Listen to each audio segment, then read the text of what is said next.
Hi, I'm Stephen Reynolds. I'm a professor of physics in the newly constituted College of Sciences at North Carolina State University. My own research area is astrophysics.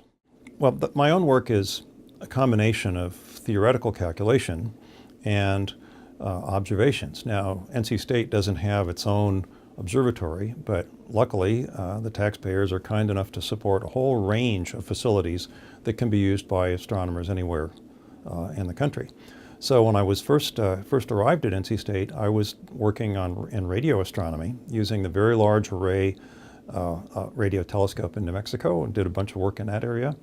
But after the launch of a series of satellites that NASA operates that study X-rays from space, I decided that that was a really promising area to investigate. So now about half of my work involves use of these NASA satellites, such as the Chandra X-ray Observatory.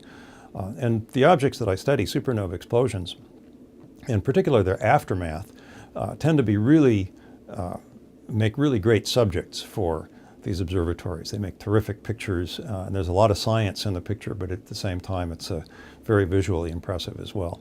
And people like things that explode, so it's been a fun area of research. A few years ago, I and my colleagues discovered the remnant of the most recent supernova in our galaxy. It's known by its coordinates G1.9 plus 0.3, and it is so young that from one year to the next we can actually watch it grow in space.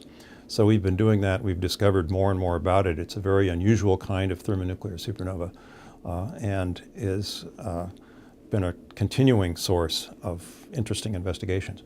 I also might point out that I believe at this very minute the Chandra X-ray Observatory is studying another target of mine, the remnant of an older supernova explosion that has a pulsar in the middle.